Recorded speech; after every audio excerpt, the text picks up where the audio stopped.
Well, welcome everyone. Tom here with another presentation of Paintings and Stories. I hope you enjoyed the first installment.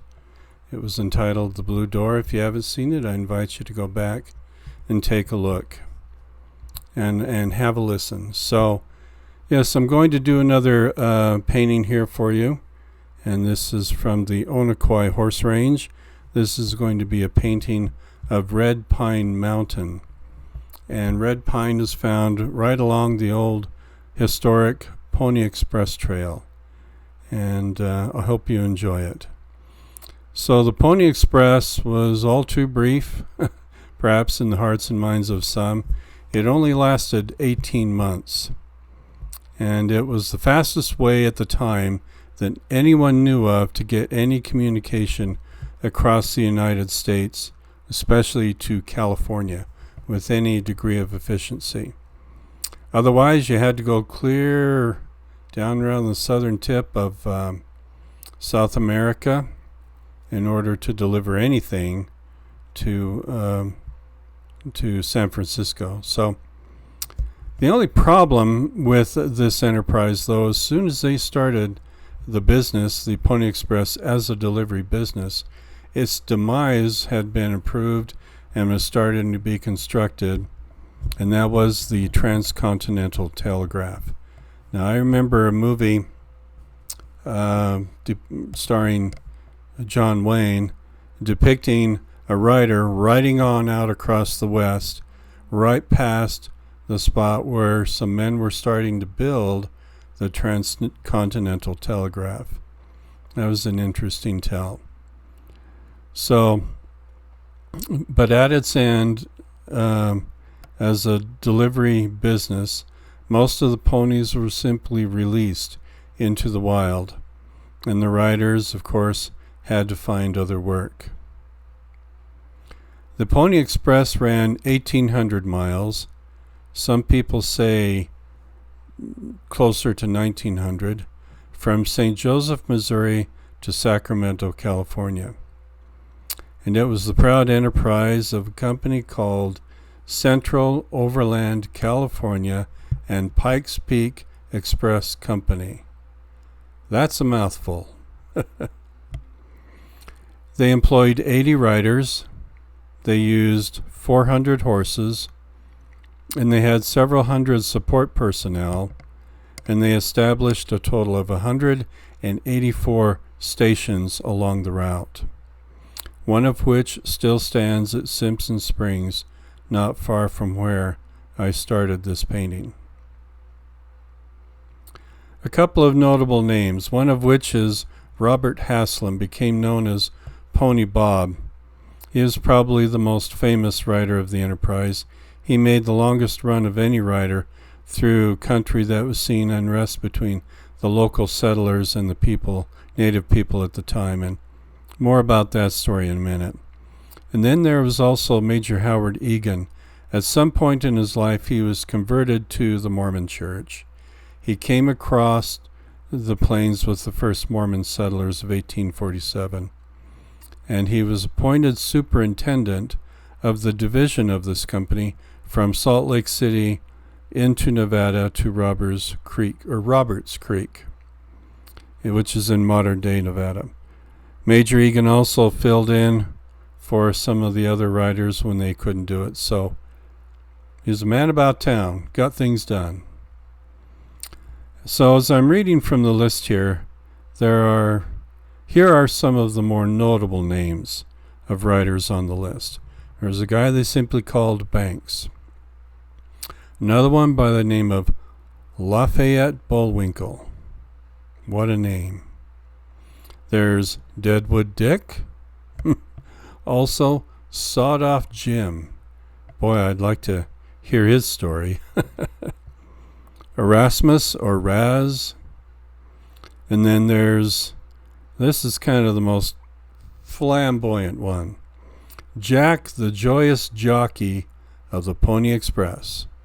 That's how it's listed on the list. Then there's Bronco Charlie and Cyclone Charlie, just to name a few. And like I said, there was a total of 80 riders in all. Now the riders had to be between 100 and 125 pounds. They had to be small. They had to be tough and fast, with the average age being 20 years old. One rider claimed to be as young as 11 years old when he is hired. Yeah. In May of 1860, Robert Haslam, Pony Bob, he took off on the most legendary ride of the Pony Express. He was 20 years old at the time, and he started his usual 75-mile run from Friday's station to Buckland Station, all of that within the present-day state of Nevada. Upon arriving at Buckland, however, he found that his relief rider was petrified of the Paiute people, and he did not want to get out there and run the route. So he just refused to do it. So Haslam jumped back on in the saddle and rode on, and eventually completed a 190-mile run before he was able to deliver his mail. After a brief rest, he mounted a fresh horse and retraced his steps all the way back to Friday's station. At one point, he passed by a relay outpost that had been burned out and destroyed by the Paiutes. By the time he finally returned home to his station, Pony Bob had traveled a total of 380 miles in less than 40 hours. And that stands as a Pony Express record, and always will be since it's a company no more. So good for Pony Bob. The employees that were actually in the most danger were not the riders, however. Only about 6 of them died in all. The story didn't say how they died, but it was the stock hands and the station managers who were trying to protect the stations from attacks who suffered the most losses. And this was especially true during what they called the Pyramid Lake War of 1860. And so you can see that the Paiute people proved to be quite a formative foe at that time. The enterprise never made a dime for its investors. In fact, it lost around $200,000. Big money in those days. Nowadays, you can't even get a decent condo here in Utah for that. I remember the first time I drove out there. It seemed like a totally foreign place to me. I was actually going further west than the point where I did this painting from. I was going rock hounding. And the openness and the clean, clear air and the flat pans of the eastern edge of the Great Basin were just amazing. It was a totally different world to me. I remember thinking that I could, I don't know, maybe even see a dinosaur out there. It's pretty crazy. I discovered this as a land for wild horses some years later. And nowadays, I like to go out there at least 2 to 4 times, usually in the spring. And not only to see the horses, but also to see the wildflowers in bloom.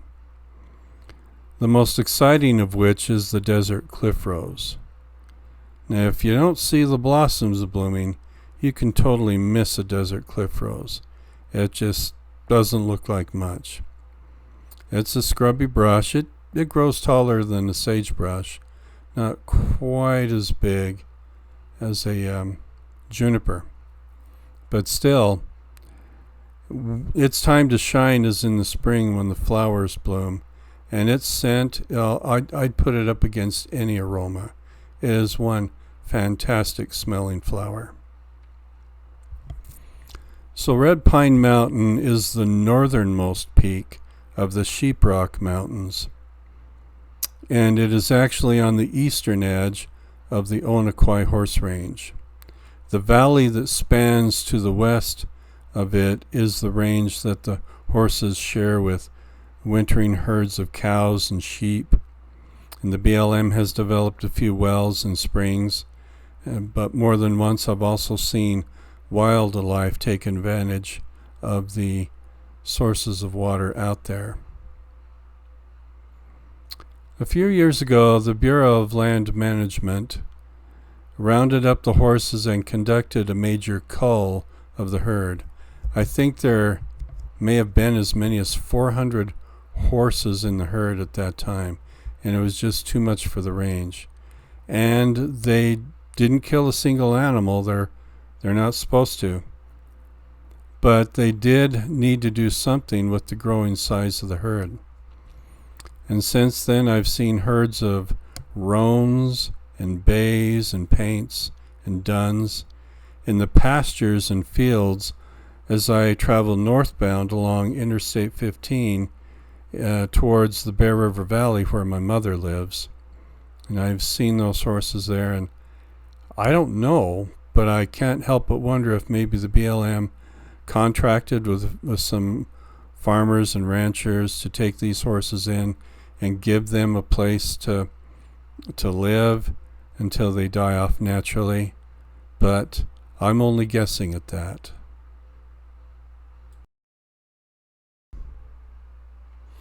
So as you can see from the superimposed map, I show where I was standing painting Red Pine Peak.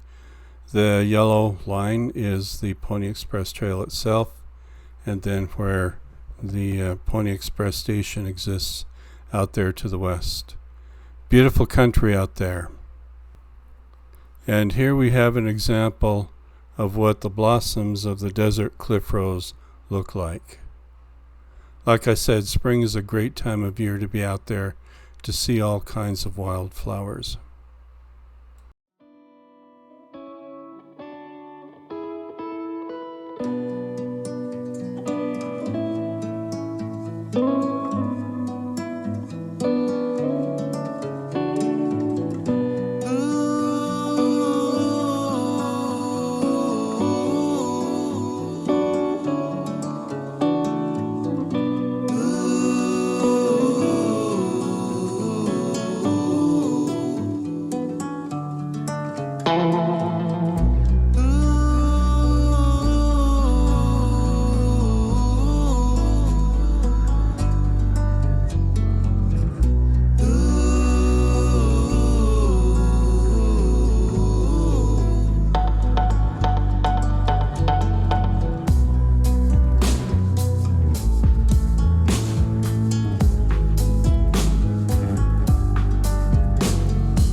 Well, okay, I hope you enjoyed the making of that painting and the story that was told along with it.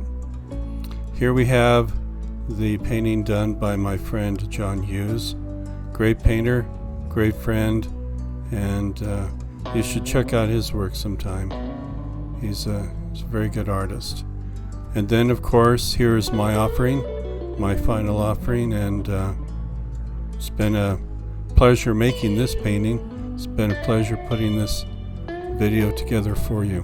Hope you enjoyed it. Take care.